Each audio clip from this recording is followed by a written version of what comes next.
Cool.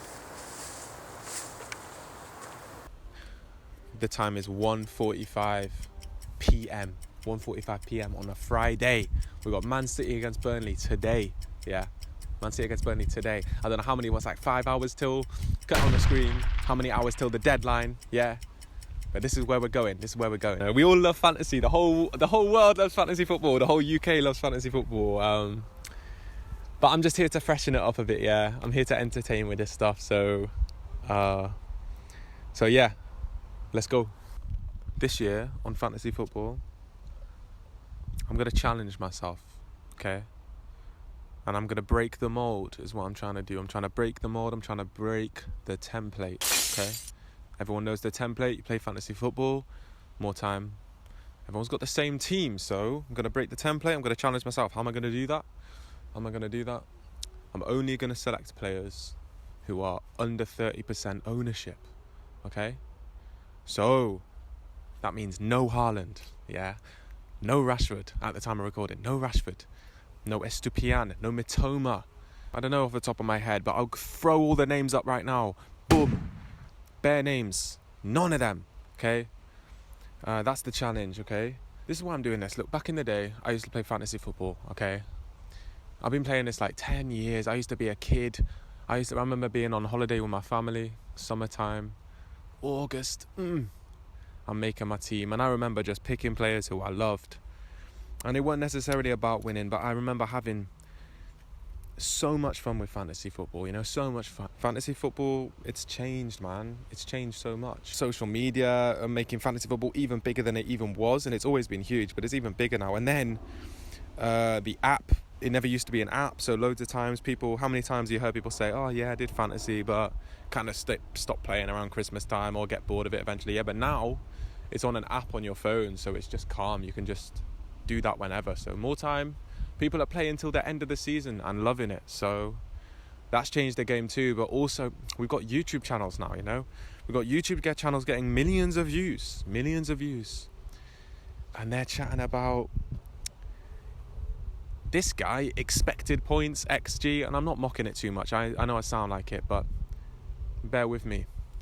Expected points, XG, this is the highest point predicted 11, you should get this, who should you pick? It's like, who should you pick, fam? What happened to, I'm picking this because I thought it and this is who I want to pick? I had people in my league, okay, and they're third in the league, they're doing madnesses, and I know they know nothing about football, but what do they do know? They know how to surf YouTube. They kind of took a bit of the fun out of it, and don't get me wrong, still very fun, still been having a great time with it, and I suffer from this too. You don't pick with the template and then you fall behind, and it's like, and then if it wasn't bad enough,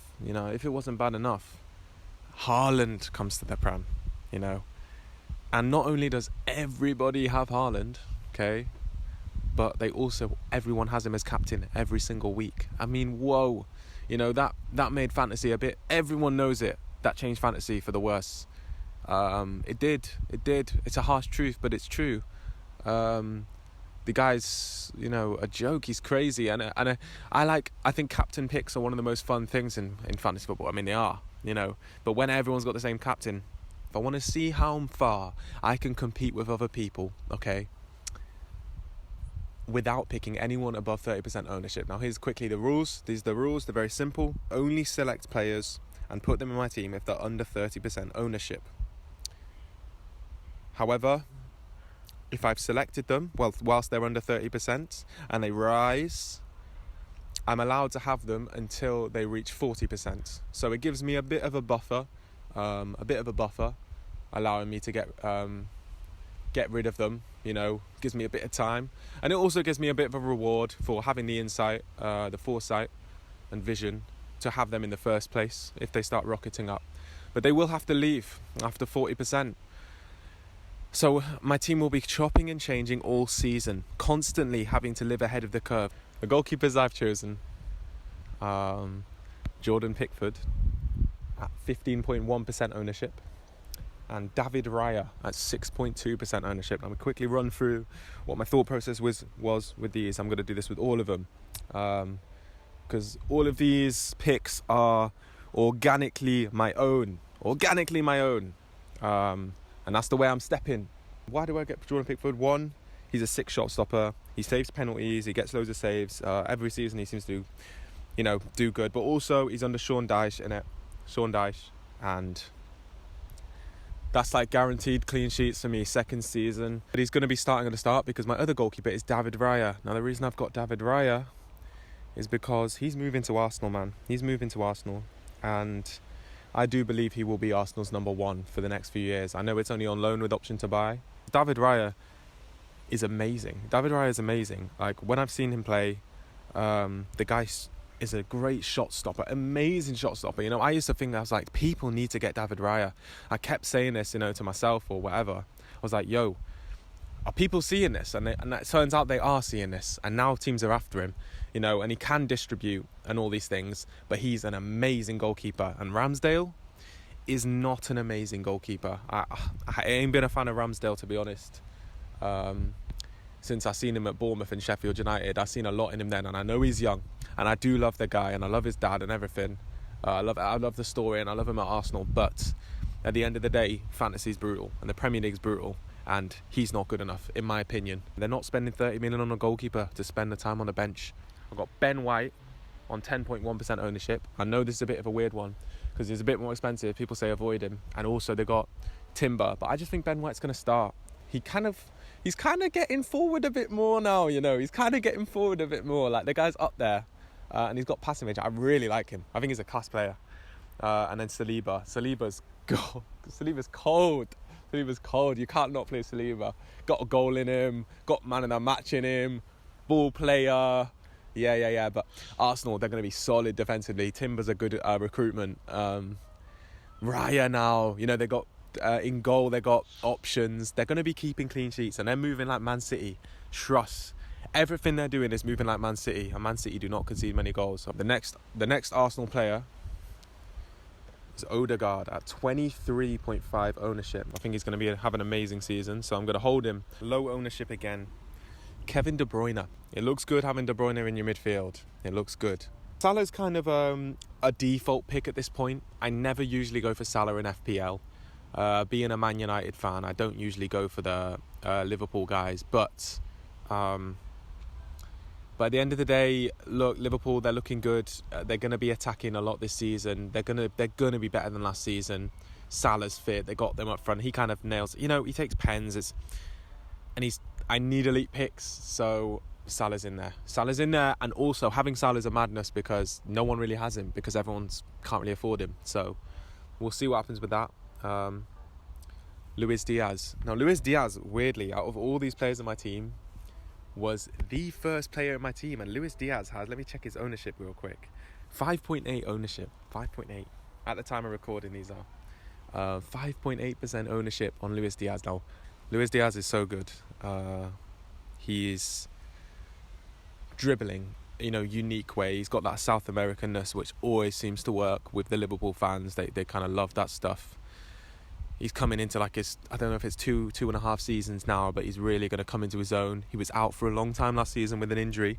As soon as he came back, he hit the ground running. The guy's cold. So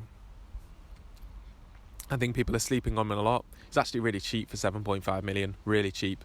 I also think even though they have so many players in that front five, even Shabozz like 6, that's like options are up in that front 3 roles at Liverpool. I think Luis Diaz is going to start so many games. I think he's almost undroppable. He's that good because Klopp needs these points and he wants to be top 4, he wants to be league. So you're going to play the best players. It's going to come down to that. It's harsh, this league. Start the first game week. Garnacho at 2.8% ownership. Garnacho. Okay, why am I getting Garnacho? Listen, this one might not last too long. Firstly, 5 million is very cheap for Garnacho. That guy's going to be worth 7, 8, 9 million in the next few seasons, and we're going to look back like, right, he was 5 million back then. Yeah, you get me. There's a chance that he starts for United this season a lot. There is a chance of that. But there is a higher chance that he starts on the first game week, and that's basically what I've gone for here. I don't think Haaland's fit, and even if he is, it would be a bit silly to start him after he's not really been in the pre-season. It's a late signing. Ten Hag's been getting shit going.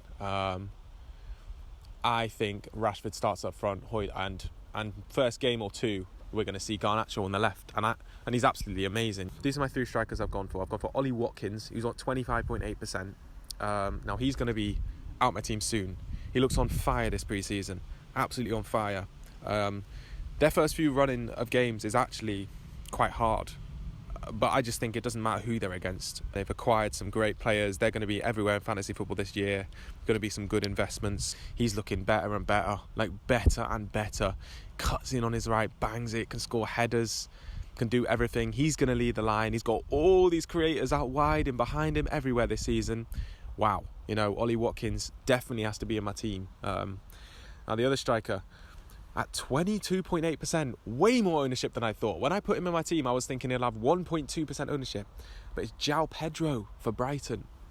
So clearly, I thought I was being dead smart with this, to be honest. I thought I was being dead smart, but it seems to be that a lot of other people are catching on to this. But João Pedro is an absolute baller. Whenever anyone who's watched him knows, my man is crazy. At Watford, tears man up.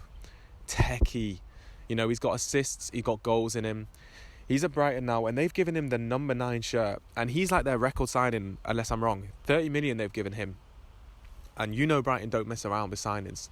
And they've paid a lot for him. And whoa, it's such a cool signing. Like, I can't wait for Brighton this season. And I know they've got Ferguson up front, and they've got Welbeck, who also probably will play. And even if it is João Pedro being pushed out wide or coming off the bench, maybe, I still want him. Because that Brighton first run in the games, I need Brighton players. They're going to smoke teams. And I can't have Mitoma, and he would have been my number 1 pick, Mitoma. Otherwise, it's really hard to pick other Brighton players. And João Pedro just made sense, to be honest. The final player is Jackson. I think it's Nicholas Jackson. I think his name is. Right, cool. This is a mad one.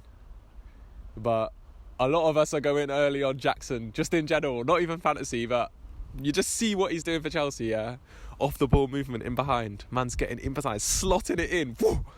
Gets past them defenders, slots it in. I'm like, whoa, who's this guy they've got? I never heard of this guy. I'll be real. Big, strong. Chelsea this season are probably going to be, well, they're definitely going to be a lot better. Nkunku's just got an injury. He's going to be out for a bit. Who's going to start up front? I mean, it's Jackson, man. It's Jackson, and Poch's teams are going to score goals, aren't they? They're not really going to struggle with scoring goals, I would imagine. So yeah, Jackson, and I'm excited to see Nicholas Jackson. And that's at 15.6% ownership. So that's my team. Yeah, except I forgot to mention my other defenders quickly. Ashley Young, Everton, Sean Dyche, and he's going to be taking set pieces. He's actually a baller, kind of ageless.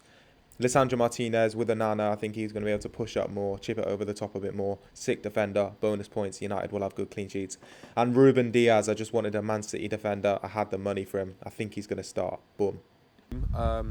The first game, I'll put my team up on the screen. You can see. I think I'm going to just bench a couple players, maybe Diaz and Jackson or something. For this Chelsea-Liverpool game, quite a hard one to call. But I'm starting Garnacho, man. I'm my captain for this week. And this could change. And I'm sure I'll interject with a change if it is. But I think my captain this week is Martin Odegaard, a different Norwegian. Everyone's got the same Norwegian, man's got their other one. Yeah? And this could bite me, This could be a hell of a week, but it's a learning curve. Listen, I'm competing with everyone, but at the same time, I'm not. At the same time, I'm not. So yeah, man. I think that's everything. Like I said, chat to me in the comments. I'm going to be back next week, maybe in 2 weeks. I don't know what the format's going to be. I'll probably be on this same thing. I'll be getting my scouting glasses on, yeah? And I'm going to be watching some players. And I'm going to tell you who I've been keeping my eye on. Listen, the number one thing, if you've made it this far in the video, you're an absolute G. You're seriously a G. I really, really love you. I really love you, And I would love it if you just liked the video, commented, interacted, and subscribed to Soak Football. It's a new brand. It's a new channel. I want to take this thing places. I'm just taking my first baby steps now. It's fresh, man. It's fresh and it's raw. And, I'm not one of them big channels who are already established. I need that helping hand, man, right now. I need that support, but I'm not just begging it. I'm going to give you some nice content, and I'd love you to just tune in with me every Monday, whatever the day is, Tuesday when I'm posting these things, Friday, I don't know, man. Just subscribe to the thing, innit? Let me come up on your recommended and click it, that's the one.